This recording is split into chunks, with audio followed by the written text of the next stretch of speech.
Do you moondance? Part 2. Many moons ago I lived with a difficult, albeit passionate man whose Aries sun fell in square to his Mars-Saturn conjunction in Cancer.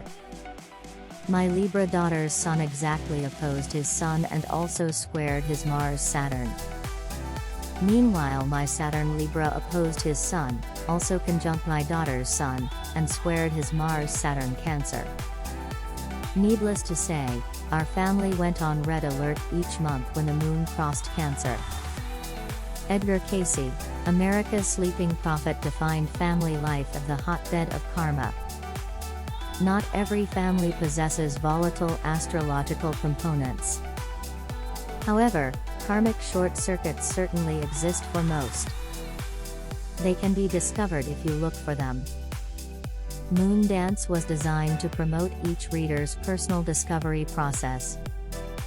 We all experience the moon's journey, along with those of other planets, in relation to our unique natal chart wiring. Because science, apart from quantum physics, is rather locked into materiality, it's convinced many thinking persons that the planets cannot possibly affect them. It does not seem logical from an earthbound perspective, that a body out there can influence one's body down here. Mystics, in contrast, regard the living world as a unified web of life. It's held together through the incomprehensible workings of a vast network of energized threads of light. Any perturbation to one thread reverberates throughout the entire fabric. Those who dismiss as coincidence the moon's orbital connection to the menses of half the world's population exhibit short-sighted thinking. The same can be said for those who say they don't believe in astrology. I tend to offer the snappy retort that gravity doesn't believe in you, either. Face it, when it comes to the binding nature of universal law, human belief is not a requirement. Whether one agrees or otherwise, water freezes when it reaches 32 degrees. Then there's the analogy between human anatomy, chemistry, and the cosmos. Something profound is observed in the way that tiny atoms replicate the great cosmic design plan. In the case of atoms, microscopic electrons spin their orbs around the atomic nucleus.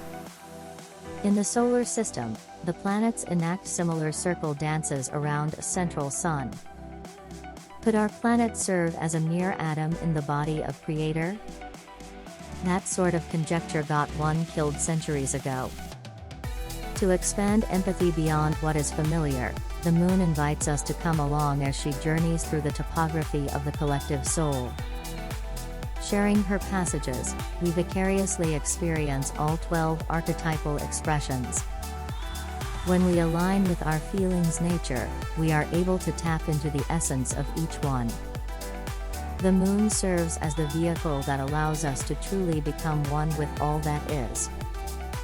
In this way, we can meld with all aspects of creation.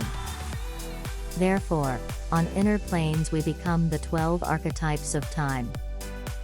Have you ever wondered why people act, and sometimes even resemble, the signs they are born under?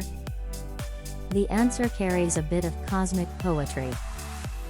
When the sun, the father principle, supreme yang, unites with the moon, the mother principle, supreme yin, during each month's new moon, the pair's unified force field creates a cosmic consummation. Together they give birth to the archetype that dwells in the sign realm of their meeting. This explains how the Aries person takes on ram-like features, or why the Taurus individual can act like a bull. Each is the progeny of a communion of the lights. We mortals reflect in temperament, something suggestive of cosmic DNA. The zodiac signs are charged with a divine fire that's qualitatively distributed through 12 specific prisms. Each one is distinguished by its particular quality of light, or ray. A number of gifted clairvoyants have refined the zodiac mandala into keen analyses of each of its 360-degree rays. This data pool mirrors the Akashic record. The correspondences I've witnessed are proof positive of a divine order at work. Ultimately, we live in a mysterious world full of marvels. As the divine parent principles merge regularly at new moon, they invoke each one of timeless archetypes from the universal tide pool in due order. And so here we are in the great swim of things. To conclude our discussion, we'll take a look at the archetypes of time as invoked by the moon in her monthly passage across all 12 zodiac signs. For a fuller explanation, check out Moondance, the Feminine Dimensions of Time. I have taken a number of liberties in merging specific mythological personae with certain signs. For instance, I chose the female goddess Artemis to represent the sign of Aquarius, Pan to represent Sagittarius, and Persephone, as well as Pluto, to represent Scorpio. These choices result from 30 years of astrological research and counseling. It's my view that the archetypes selected profoundly suit the nature of the signs in question. They also unearth ancient roots that shape each one's persona. Let's moondance. Once we become embodied, we moondance, so we might as well educate ourselves about the process to move consciously with the rhythms of time. I prefer to know in advance when the lunar cycle will favor my varied interests and pursuits. Being alive is to be fully sentient, and women, especially, were designed to experience the complete spectrum of feelings that the lunar cycle makes them heirs to. Those who drown out their emotions by reaching for the latest desensitizing pill forfeit the capacity to access the 12 personae of time. There is a purpose to the tidal forces that shape and color our inner lives. If each lifetime provides an opportunity to gain greater self-mastery, turning off the emotional mechanisms is like cheating on your final exams. Only the truth shall set you free.